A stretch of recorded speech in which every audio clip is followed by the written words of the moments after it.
so many are facing, but she is somebody who has channeled her own challenges as a family to try to help so many others.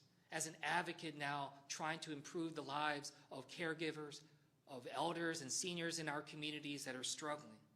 So I'm just grateful for her because she sets the example of what this country should be.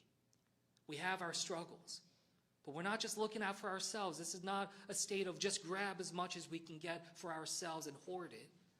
This is a state that is about sharing, about compassion, about looking out for one another.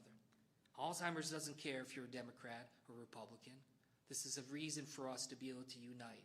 And Kathy Rowe embodies that, and I'm grateful for her to be my guest today. Kathy? Thank you. And I just want to say I am absolutely humbled by the stories that other people have shared here today.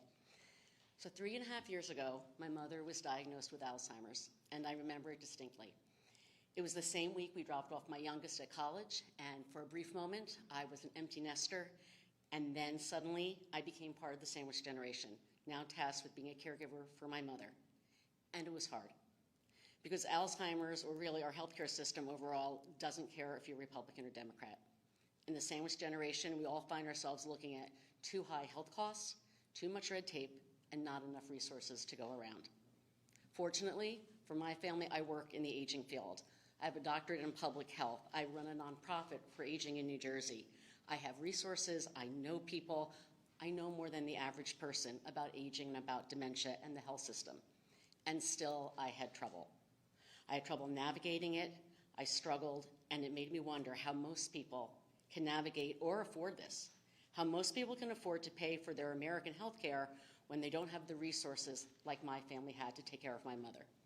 You see, my mother was a smart woman who raised 3 daughters on her own. She had Social Security, 2 pensions, and a good amount of savings. But most Americans don't, and they risk going bankrupt just trying to get proper care for their family. The healthcare system is chaotic. I've known this all my life. I've been a type 1 diabetic since 1978. I live every day with our healthcare system. And it feels like your ability to get the care you need depends on where you live. Just look at Medicaid and Medicare. One of my biggest concerns right now is that with cuts to Medicaid, we are going to see Americans lose the little support that they have. People are spending their savings, giving up careers to provide care, and it's just not sustainable. But with a national plan, like many states are doing with a multi-sector plan for aging, we can get ahead. We can modernize Medicare so it covers more of what an aging population needs. We can make healthcare more affordable for everyone. Now is the time for us to come together and say Americans should not be bankrupting themselves to cover cancer treatment, shouldn't be forced to choose between groceries or healthcare. We need to come together and say that we demand better because we do deserve better.